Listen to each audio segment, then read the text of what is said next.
top of my speech was called injustice.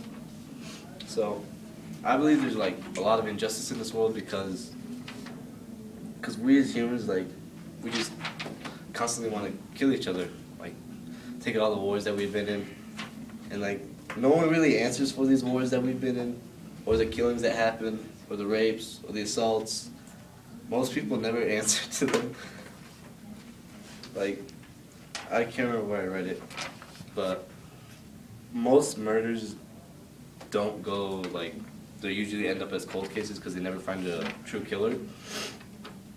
So I believe that's like really big injustice because this legal system's really messed up. Like O.J. Simpson being freed after chopping his wife's head off.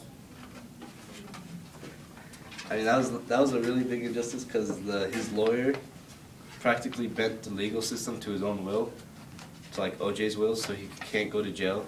Maybe he went to jail for like a month or so. Then he got out, acquitted of all charges. And another injustice is when whole religions attack each other and like drive each other out of each other's lands, like the Crusades fighting over Jerusalem for decades. Yeah.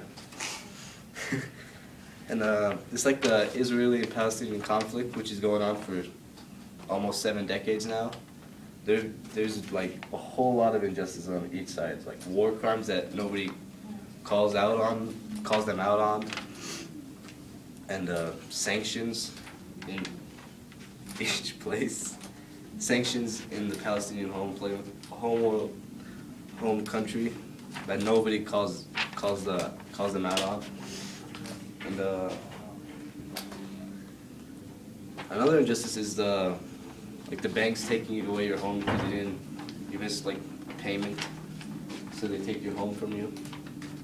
I just find that that's pretty corrupt because some people don't have the money for it right away. And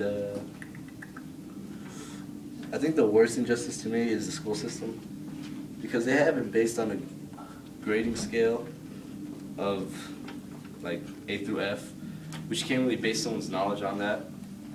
Like the school system mostly has grades based on homework, although they say it's test grades, but that really doesn't affect anything that much. It's really just a homework which tests how hardworking you are, and if you're like ready to go into the workforce. It's really, to me, it seems like a slaughterhouse because you're always gonna end up one way, either working behind a cubicle because you're a hard worker, so you did good in school, so you got a good paying job as a cow, sort of, like, because cows are just bred and then they're killed to eat.